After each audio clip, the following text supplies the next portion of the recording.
Welcome to వార్తా 9 news. ముందుగా headlines చూద్దాం. బీసీలకు 42% రిజర్వేషన్లపై కాంగ్రెస్ చిత్తశుద్ధి స్పష్టం. కేంద్రం అడ్డంకులే బీసీలకు అన్యాయం అన్న Mahesh Kumar Goud. BC bill pending పై బీజేపీపై విమర్శలు. రిజర్వేషన్లు అమలయ్యే వరకు పోరాటం కొనసాగుతుందన్న కాంగ్రెస్.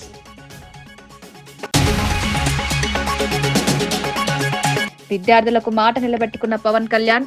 సొంత నిధులతో స్కూల్కు కంప్యూటర్లు అందజేత హామీ ఇచ్చి 10 రోజుల్లోనే అమలు చేసిన పవన్. విద్యాభివృద్ధికి వ్యక్తిగత బాధ్యత తీసుకున్న డిప్యూటీ సీఎం.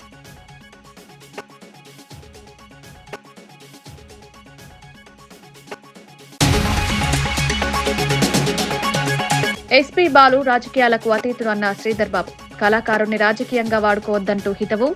ఎస్పీ బాలసుబ్రహ్మణ్యం వారసత్వం అందరిది అని వెల్లడి. గౌరవంతో చూడాలి, వివాదాలకు దూరంగా ఉంచాలని సూచన.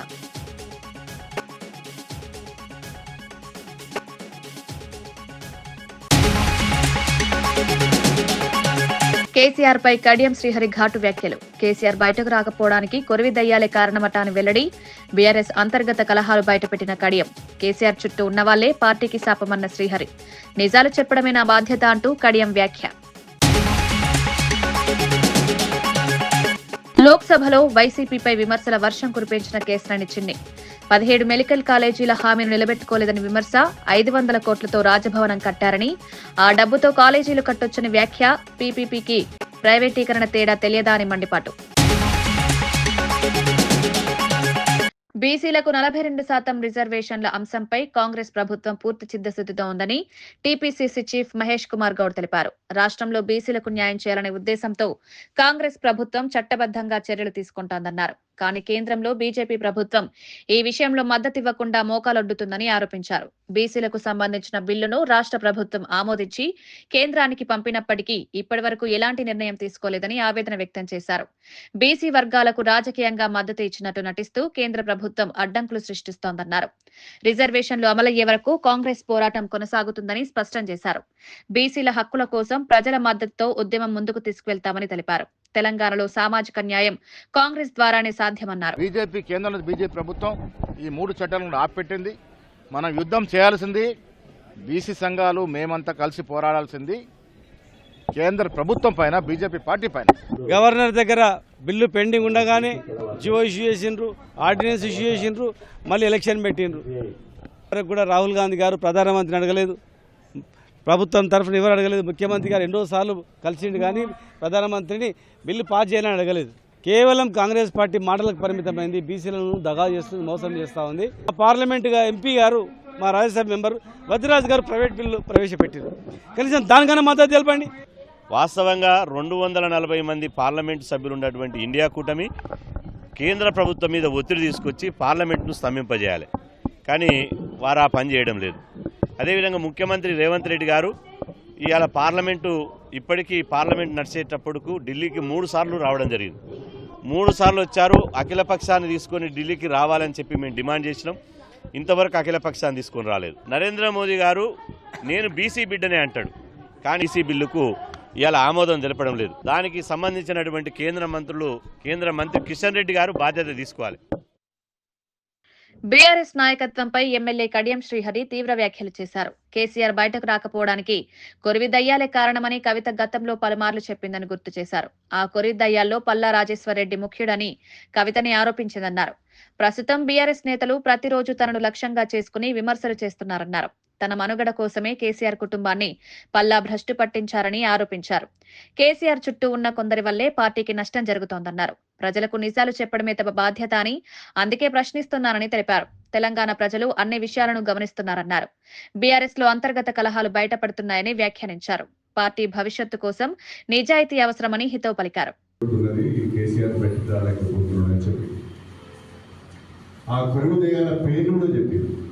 చాలా జిల్లాలకు వెళ్ళినప్పుడు బీఆర్ఎస్ నాయకుల పైన, బీఆర్ఎస్ ఎమ్మెల్యేల పైన, బీఆర్ఎస్ సంబంధించిన మంత్రుల పైన తీవ్రమైన పదజాలతో, సాక్ష్యాలతో సహా ఆమె విమర్శలు చేస్తున్నారు. ఆ కొరివిదయ్యాలలో పల్లరాజేశ్వర రెడ్డి కూడా ఒక పెద్ద కొరివిదయ్యం అని ఆమె చెప్పింది. పల్లరాజేశ్వర రెడ్డి గారు కేసీఆర్ పత్ర చేరి ఆ కుటుంబం మధ్యన చిచ్చు పెట్టి చెవులు ఊరికి ఆ కుటుంబాన్ని అంతా చిన్నాభిన్నం చేసింది. కవిత అటు దూరమైపోయింది. రామారావు గారి మధ్యన, హరీష్ రావు గారి మధ్యన కూడా కొంత గ్యాప్ ఉన్నది. వీటన్నిటికీ కారణం ఈయన మనుగడ కొరకు పార్టీని భ్రష్టు పట్టించాడు. చివరికి కల్వకుంట్ల కుటుంబాన్ని కూడా భ్రష్టు పట్టించాడు.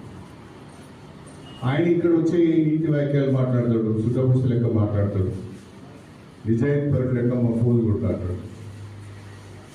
ఇంకా విచిత్రం ఏంటంటే రాజయ్య గారి కంటే ఎక్కువ గ్రామాలలో రాజేశ్వరుడు తిరిగాడు.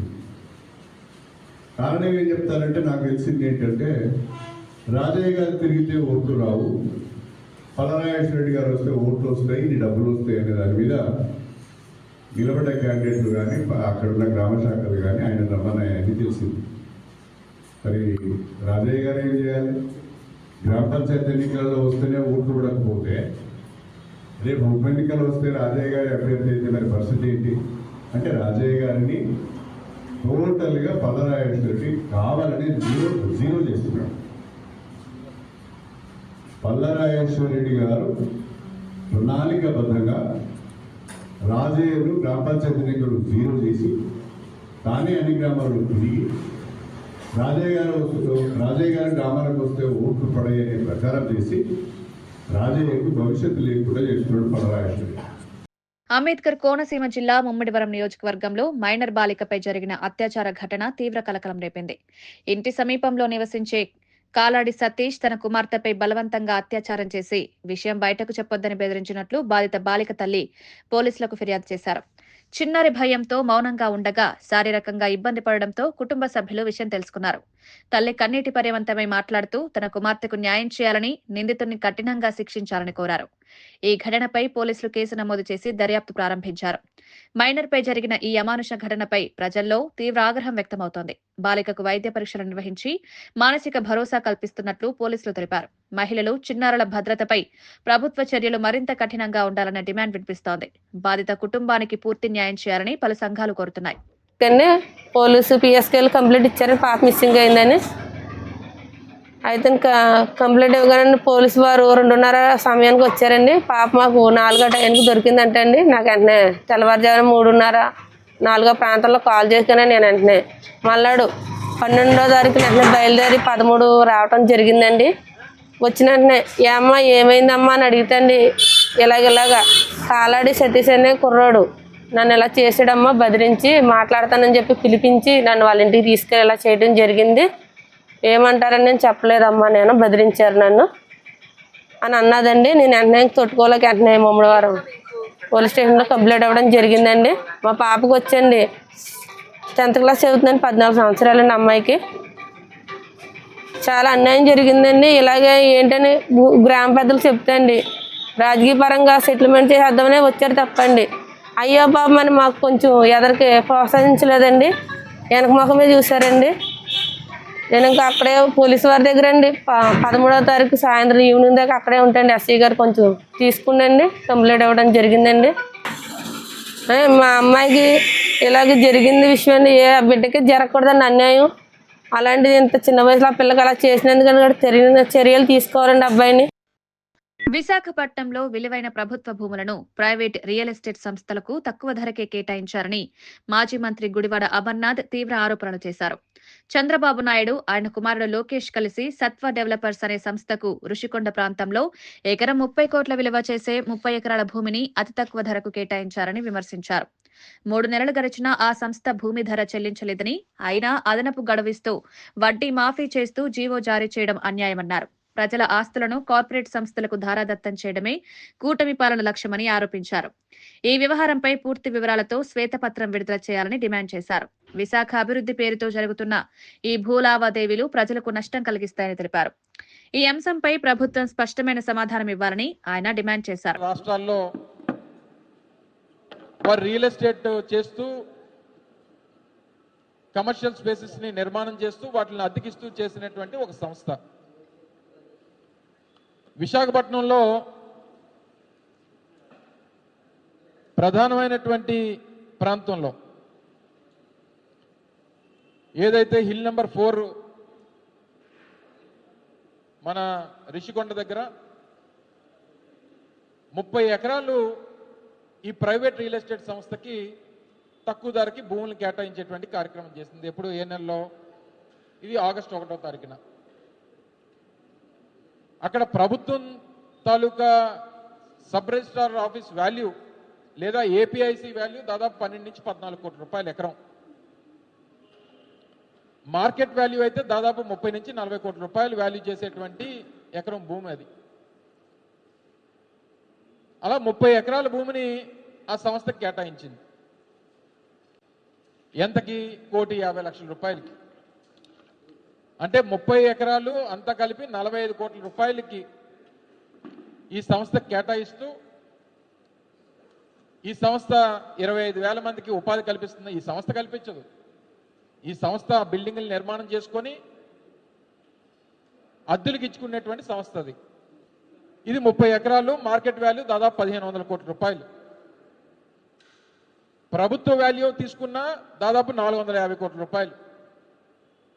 అలాంటిది 45 కోట్ల రూపాయలకి ఇచ్చారు. 45 కోట్ల రూపాయలని 3 నెలల్లో కట్టాల్సినటువంటి ఇది ప్రొసీజర్. ఏ సంస్థ అన్నా ఈ సంస్థకి ఆగస్టు 1వ తారీఖున ఇస్తే సెప్టెంబర్ 1, అక్టోబర్ 1, నవంబర్ 1 కల్లా కట్టాలి. 3 నెలలు డబ్బులు కట్టలేదు. 1,500 కోట్ల రూపాయల భూమి వీరు అత్త సొమ్ము అల్లుడు దానం చేసినట్టు ప్రభుత్వ సొమ్ముని తండ్రి కొడుకులు ఇద్దరు కూడా ఒక సంస్థకి వీరు వెనకుండి ఆ సంస్థకి కేటాయించి 1,500 కోట్ల రూపాయలు విలువైనటువంటి భూమిని తీసుకొని వచ్చి 40 కోట్లకి ఇచ్చిన, అందరిలాగా సమయం 90 రోజులు 3 నెలల సమయం ఇచ్చిన ₹1 కట్టకుండా మళ్ళీ 2 నెలలు మాకు సమయం కావాలి, ఈ 2 నెలలకి పడేటువంటి వడ్డీ మాఫీ చేయమని చెప్పి మళ్ళీ ప్రభుత్వానికి పెట్టింది. ఒకవేళ ఆ సంస్థ వెనకాల ఎవరున్నారు? ముఖ్యమంత్రి గారు కొడుకు సకల శాఖ మంత్రి గారు ఇద్దరు కలిసి మళ్ళీ అమ్మమ్మ వారికి 3 నెలలు సరిపోలేదు, మళ్ళీ 2 నెలల సమయం ఇవ్వండి, ₹1 కూడా వడ్డీ వారి మీద వేయకండి, ఎక్స్టెన్షన్ ఆఫ్ టైం ఇస్తూ వడ్డీని మాఫీ చేస్తూ డబ్బులు కట్టమని చెప్పి మళ్ళీ నిన్న జీవో ఇచ్చారు. ఇప్పుడు 13వ తారీఖున, నిన్న కాక మొన్న క్యాబినెట్ మీటింగ్, బహుశా 12, 11 క్యాబినెట్ మీటింగ్ అయింది. ఆ క్యాబినెట్ మీటింగ్లో ఈ Satva డెవలపర్స్కి extension of time 60 days ఇస్తూ payment of land cost without interest అని చెప్పి మళ్ళీ జీవో ఇచ్చారు.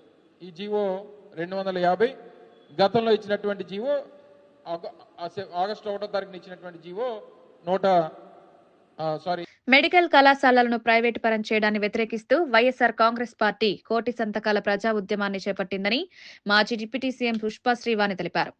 జిల్లా కేంద్రాల్లో ర్యాలీలుగా నిర్వహించిన ఈ ఉద్యమానికి ప్రజల నుంచి విశేష స్పందన లభించిందన్నారు. ఎన్డీఏ కూటమి ప్రభుత్వం మెడికల్ విద్యను ప్రైవేటు వ్యక్తుల చేతుల్లో పెట్టి పేద విద్యార్థులకు దూరం చేస్తోందని ఆరోపించారు. గత వైసీపీ ప్రభుత్వ హయాంలో మాజీ CM YS Jaganmohan Reddy 17 medical కాలేజీలకు అనుమతులు తెచ్చి 7 కళాశాలల నిర్మాణం పూర్తి చేశారని గుర్తు చేశారు. మెడికల్ విద్య ప్రభుత్వ నియంత్రణలో ఉండాల్సిందేనని, అప్పుడే సామాన్యులకు న్యాయం జరుగుతుందన్నారు. ప్రజల ఆరోగ్యానికి కీలకమైన వైద్య విద్యను లాభసాటి వ్యాపారంగా మార్చడాన్ని సహించబోమని స్పష్టం చేశారు. ఈ ఉద్యమం ద్వారా ప్రభుత్వంపై ఒత్తిడి పెంచి మెడికల్ కాలేజీల ప్రైవేటీకరణ నిర్ణయాన్ని వెనక్కి తీసుకునే వరకు పోరాటం కొనసాగిస్తామని ప్రకటించారు. చేసేటువంటి పరిస్థితి కనిపిస్తుంది. కాబట్టి ఏదైతే జగన్మోహన్ రెడ్డి గారు తీసుకున్నటువంటి ఆదేశాల మేరకు ఈ రాష్ట్రంలో కోటి సంతకాల సేకరణ ఏదైతే ఉందో ఈ ప్రైవేటైజేషన్కి వ్యతిరేకంగా ఈరోజు ప్రతి ఒక్కరు కూడా స్వచ్ఛందంగా వచ్చి ప్రైవేటైజేషన్ని వ్యతిరేకిస్తూ సంతకాలు చేయడం జరిగింది అని అంటే ఇప్పటికైనా ఈ ప్రభుత్వం కళ్ళు తెరుచుకోవాలని చెప్పి ఈ సందర్భంగా మేము డిమాండ్ చేస్తూ ఏదైతే ఈ కార్యక్రమం ఇప్పుడు ఈరోజు జరిగినటువంటి ఈ కార్యక్రమాన్ని సక్సెస్ చేసినటువంటి ప్రతి ఒక్కరికి కూడా మీ ద్వారా ధన్యవాదాలు తెలియజేస్తాను. లోక్సభలో 2025-26 ఆర్థిక సంవత్సరానికి సంబంధించిన తొలి విడత సప్లిమెంటరీ డిమాండ్స్ ఫర్ గ్రాంట్స్ పై ఎంపీ కేశినేని శివనాథ్ కీలక ప్రసంగం చేశారు. అనుబంధ నిధుల కోసం 72 గ్రాంట్లపై జరిగిన చర్చలో 1.32 లక్షల కోట్ల వినియోగానికి సంబంధించిన అంశాలను సభ దృష్టికి తీసుకువచ్చారు. ప్రజలకు నేరుగా ఉపయోగపడే పథకాలకు నిధులు కేటాయించాల్సిన అవసరం ఉందని ఆయన స్పష్టం చేశారు. ఖర్చుల పారదర్శకత, నిధుల సరైన వినియోగంపై ప్రభుత్వ బాధ్యతను గుర్తు చేశారు. దేశ ఆర్థిక పరిస్థితులు, సంక్షేమ వ్యయాలు, అభివృద్ధి పనులపై సమతుల్య దృష్టి అవసరమన్నారు. పార్లమెంటులో చర్చలు కేవలం సంఖ్యలకే పరిమితం కాకుండా ప్రజల జీవితాలపై ప్రభావం చూపే విధంగా ఉండాలని సూచించారు. రాష్ట్రాలకు రావాల్సిన నిధుల్లో అన్యాయం జరగకూడదని కోరారు. ప్రజాధనం ప్రతి రూపాయి సద్వినియోగం కావాలన్నదే తమ లక్ష్యమని ఎంపీ కేశినేని శివనాథ్ స్పష్టం చేశారు. 50 to 70% with record procurement helping farmers, and over 75% of defense capital budget is now kept for Indian industry, boosting jobs and national security. Now speaking about supplementary demand for grants 25-26. Under these supplementary grants, Ministry of Chemical and Fertilizers has been reappropriated 31,000 crores. A significant portion of which will strengthen urea subsidy scheme, sir. Sir, urea is not only a fertilizer, it is the backbone for crop growth. Any delay in supply threatens entire agricultural cycle. This year, Andhra Pradesh faced sudden surge in demand during peak Kharif season. At this critical moment, our Chief Minister Nara Chandrababu Naidu ji personally intervened. He took up the issue with Union government. The Minister J.P. Nadda ji, who swiftly responded, releasing fresh stocks and ensuring uninterrupted supply across the states. This timely assistance protected our farmers, our crops and their livelihood. Sir, an amount of 18,800 crores has been reappropriated to the Ministry of Road Transport and Highways. The Union government has built 10,660 kilometers highways in financial year 25, exceeding its target of 10,400 kilometers. This indicates government commitment to ensure connectivity across the country. Another critical transport project to ensure connectivity is the Metro Rail. Sir, among all the southern states, Andhra Pradesh is the only state without Metro Rail system.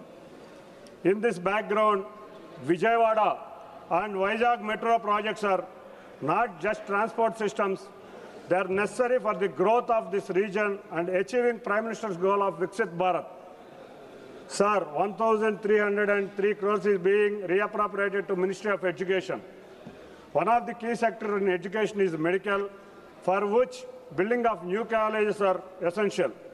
Sir, when there is a crunch in financial resources, the central government from time to time comes up with innovative models to ensure development does not stop.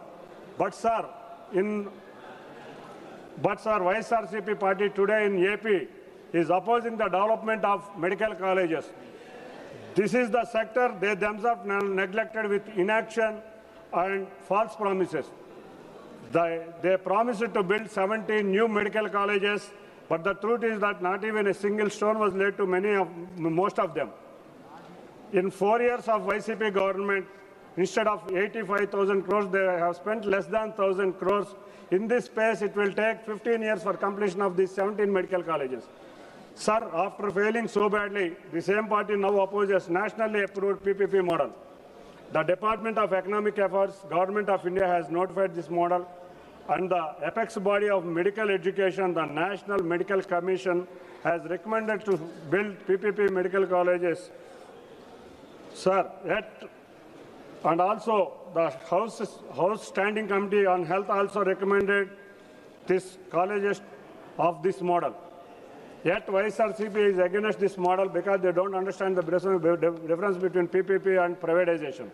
Sir, under PPP model, the government keeps full control while the private partners only support infrastructure, operation and completing the construction within 2 years.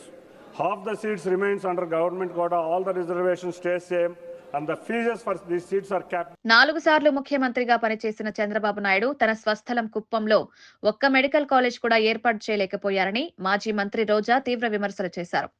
YS Jaganmohan Reddy ప్రభుత్వ హయాంలో 17 medical కాలేజీలకు అనుమతులు తీసుకొచ్చి వాటిలో 7 కళాశాలల నిర్మాణం పూర్తి చేశారని గుర్తు చేశారు. ప్రజల ఆరోగ్య అవసరాలను పట్టించుకోకుండా రాజకీయ ప్రయోజనాలకే చంద్రబాబు పనిచేశారని ఆరోపించారు. కుప్పం ప్రజలకు కనీస వైద్య సౌకర్యాలు కల్పించడంలో విఫలమయ్యారన్నారు. అభివృద్ధి గురించి మాట్లాడే నైతిక హక్కు చంద్రబాబుకు లేదని వ్యాఖ్యానించారు. మెడికల్ కాలేజీల ఏర్పాటులో వైసీపీ ప్రభుత్వం చూపిన చిత్తశుద్ధి ప్రజలకు తెలుసన్నారు. ఆరోగ్య రంగంలో జగన్ చేసిన సంస్కరణలను కూటమి ప్రభుత్వం దెబ్బతీస్తోందని విమర్శించారు. ప్రజలు ఈ విషయాన్ని గమనించి తగిన నిర్ణయం తీసుకుంటారని రోజా స్పష్టం చేశారు. తమ ఆరోగ్యాన్ని మెరుగుపరచాలనుకున్నారో వారందరి కోసం ఈ మెడికల్ కాలేజీలు ప్రభుత్వమే కట్టే విధంగా ఈ కోటి సంతకారుల ఉద్యమాన్ని ఉధృతంగా తీసుకువెళ్ళడం జరిగింది. ఈరోజు జిల్లా హెడ్ క్వార్టర్స్లో ప్రారంభించి విజయవాడకి పంపించడం జరుగుతుంది. ఈరోజు చంద్రబాబు నాయుడు 4 సార్లు ముఖ్యమంత్రి అయ్యని చెప్పుకుంటున్నాడే, ఒక్క మెడికల్ కాలేజ్ అయినా కట్టాడా? కనీసం కుప్పంలో అయినా కట్టాడా అంటే లేదు. ప్రభుత్వం కట్టే మెడికల్ కాలేజీలు జగన్మోహన్ రెడ్డి గారు 17 తీసుకొచ్చి పర్మిషన్లతో పాటు వాటిని కట్టడం శ్రీకారం చుట్టారు. 7 పూర్తి చేశారు. మీరు అధికారంలోకి వచ్చే ముందు మేము వస్తే ఇవన్నీ పూర్తి చేస్తాం, ఏదైతే మెయింటెనెన్స్ ఫీజు ఉందో అది కూడా లేకుండా పూర్తిగా ఉచితం ఇస్తామని లోకేష్ గారు ఆ రోజు అనౌన్స్ చేయడం జరిగింది. కానీ ఈరోజు అధికారంలోకి వచ్చిన తర్వాత మీరు చూస్తే ఈరోజు 10 మెడికల్ కాలేజీలని ప్రైవేటు పరం తన బినామీలకు కట్టబెట్టి కమిషన్లతో దోచుకోవాలన్న ప్రయత్నం చేస్తూ పేద విద్యార్థుల కలలు చేస్తున్నారు. పేదవాళ్ళ జీవితాలని పన్నంగా పెట్టి ఈరోజు మీరు ఆడుకుంటున్నారు. దీనికి ఖచ్చితంగా ప్రజలు బుద్ధి చెప్తారు. ప్రజలకి అండగా వైఎస్ఆర్సీపీ ఇది ప్రైవేటీకరణ ఆపే వరకు పోరాడుతూనే ఉంటుందని కూడా ఈ సందర్భంగా తెలియజేసుకుంటున్నాను. ఎందుకంటే మీకు తెలుసు, ఈరోజు ఇండిగో ఫ్లైట్లు చూశారు. ప్రైవేటు పరం చేయటం వల్ల ప్రజలు ఏ విధంగా అల్లాడిపోయారో దేశమంతా కూడా మనం గమనించాం.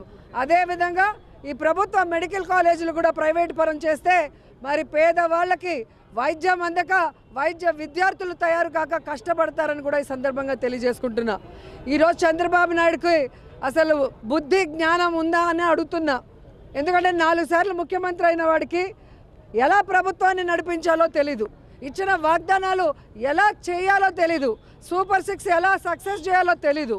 కానీ దోచుకోవడం, దాచుకోవడం, తమ సంపదని సృష్టించుకోవడం మాత్రం బాగా తెలుసని మరోసారి ప్రూవ్ చేసుకున్నారు. ఎందుకంటే ఈరోజు ఆంధ్రప్రదేశ్లో రోడ్లని ప్రైవేటీకరించేశారు. ఈరోజు ఏ విధంగా మున్సిపల్ ఆస్తుల్ని ప్రైవేటు పరం చేస్తున్నారు. అలాగే మీరు చూస్తే టూరిస్ట్ ప్రాజెక్టులే ప్రైవేట్ పరం చేస్తున్నారు. ఆఖరికి మెడికల్ కాలేజీలు కూడా ప్రైవేటీకరించే పరిస్థితి వచ్చిందంటే ఈ రాష్ట్రాన్ని టోటల్గా అమ్మేసి వాళ్ళు దోచుకొని ఈ రాష్ట్రాన్ని వదిలి వెళ్ళిపోవడానికి రెడీగా ఉన్నారు అనేది ప్రజలు కూడా ఇప్పుడిప్పుడే అర్థం చేసుకుంటున్నారు. కూడా వాళ్ళని తరిమి కొట్టాల్సిన బాధ్యత మీకుందని నేను తెలియజేసుకుంటున్నా. ఎందుకంటే నేపాల్లో మీరు చూశారు, ప్రభుత్వంలో ఉన్న వాళ్ళు ప్రజలకు ఇచ్చిన వాగ్దానాలు నెరవేర్చకుండా ఈరోజు ప్రజల వ్యతిరేక విధానంతో ప్రజల జీవితాలను నాశనం చేసే విధంగా పనిచేస్తే అధికారంలో ఉన్న భయపడకుండా ప్రజలు ఆ అధికారంలో ఉన్న నాయకుల్ని ఎలా తరిమి తరిమి తరిమి కొట్టారో మీ అందరూ చూశారు. అదే ఆంధ్రప్రదేశ్లో కూడా జరగబోతుందని ఈ కూటమి ప్రభుత్వానికి తెలియజేసుకుంటున్నాను. ఎందుకంటే ఈరోజు ఆరోగ్యశ్రీ తీసేశారు. ఈరోజు హాస్పిటల్స్లో మందులు లేవు, డాక్టర్లు లేరు, పిహెచ్సిలో. ప్రఖ్యాత గాయకుడు ఎస్పీ బాలసుబ్రహ్మణ్యం గురించి జరుగుతున్న వివాదాలపై మంత్రి శ్రీధర్ బాబు స్పందించారు. ఎస్పీ బాలసుబ్రహ్మణ్యం ఒక ప్రాంతానికి లేదా దేశానికి మాత్రమే చెందిన వ్యక్తి కాదని, తెలుగువాడిగా ప్రపంచ వ్యాప్తంగా మన ఖ్యాతిని పెంచిన మహానుభావుడన్నారు. ఆయన కళ, సేవలను రాజకీయ కోణంలో చూడడం తగదని సూచించారు. ఎస్పీ బాలసుబ్రహ్మణ్యం పాటల ద్వారా తరతరాల ప్రజల హృదయాల్లో స్థానం సంపాదించుకున్నారని గుర్తు చేశారు. అలాంటి వ్యక్తిని గౌరవించాల్సిన బాధ్యత అందరిదన్నారు. రాజకీయ లబ్ధి కోసం వారి పేరును వాడుకోవడం సరికాదని వ్యాఖ్యానించారు. తెలుగు సంస్కృతి, భాషను అంతర్జాతీయ స్థాయికి తీసుకువెళ్లిన వ్యక్తిగా ఎస్పీ బాలసుబ్రహ్మణ్యం ఎప్పటికీ గుర్తుండిపోతారని తెలిపారు. ఆయన వారసత్వాన్ని కాపాడుకోవడమే మనందరి బాధ్యత అని అన్నారు. దయచేసి ఈ అంశాన్ని రాజకీయ రంగంలోకి లాగవద్దని ప్రజలకు విజ్ఞప్తి చేశారు. ఖ్యాతిని పెంపొందించే ఒక వ్యక్తిగా మనం గౌరవించుకోవాలని సంకల్పం. అదేవిధంగా మన ఖ్యాతిని, ప్రత్యేకంగా తెలుగు ఖ్యాతిని ప్రపంచం స్థాయిలో ముందుకు తీసుకెళ్లాలని ప్రయత్నం చేసిన వారందరినీ కూడా గౌరవించాల్సిన బాధ్యత మనపై ఉంటుంది. ఈరోజు మనం ఉదాహరణ చూస్తూ ఉంటే తెలంగాణ రాష్ట్రం ప్రభుత్వం, ఈరోజు మా ప్రభుత్వం ఏర్పాటైన తర్వాత గద్దర్ గారి పేరిట ఈరోజు చలనచిత్రాలకు సంబంధించిన అవార్డును కూడా ఇస్తూ ఉన్నాం. అంటే వారు కూడా ఒక ప్రాంతానికి, ఒక దేశానికి సంబంధించి కాదు, మన ఖ్యాతిని 10 దిక్కుల మరి వ్యాపారం చేసే కార్యక్రమ భాగంలో ఎక్కడ కూడా ఇబ్బంది పడకుండా ముందుకు తీసుకెళ్లే ప్రయత్నం. ఎవరు కూడా ఈరోజు అనేక మంది వారి అభిమానులు అన్ని వర్గాలకు సంబంధించిన వారు ఉన్నారు, అన్ని ప్రాంతాలకు సంబంధించిన వారు ఉన్నారు. దాన్ని మనం రాజకీయం చేయొద్దని మేము కోరుతా ఉన్నాం. ఎవరైనా పోయి వాళ్ళని అడిగినరో లేదో తెలియదు కదా. ఇప్పుడు మనం అక్కడ ఉన్న మన ప్రాంతాలకు సంబంధించిన అభిమానులు కోరినప్పుడు అక్కడ వద్దన్నప్పుడు మనం చెప్దాం, మనం దానికి సమాధానం చెప్తాం. వార్తలు ముగించే ముందు ముఖ్యాంశాలు మరోసారి. బీసీలకు 42% రిజర్వేషన్లపై కాంగ్రెస్ చిత్తశుద్ధి స్పష్టం. కేంద్రం అడ్డంకులే బీసీలకు అన్యాయం అన్న Mahesh Kumar Goud. BC bill pending పై బీజేపీపై విమర్శలు. రిజర్వేషన్లు అమలయ్యే వరకు పోరాటం కొనసాగుతుందన్న కాంగ్రెస్.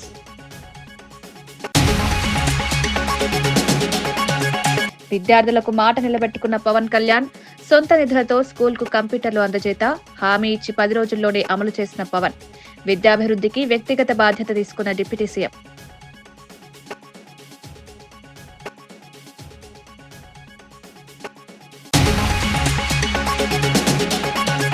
ఎస్పీ బాలు రాజకీయాలకు అతీతుడు అన్న శ్రీధర్ బాబు. కళాకారుణ్ణి రాజకీయంగా వాడుకోవద్దంటూ హితవు. ఎస్పీ బాలసుబ్రహ్మణ్యం వారసత్వం అందరిది అని వెల్లడి. గౌరవంతో చూడాలి, వివాదాలకు దూరంగా ఉంచాలని సూచన.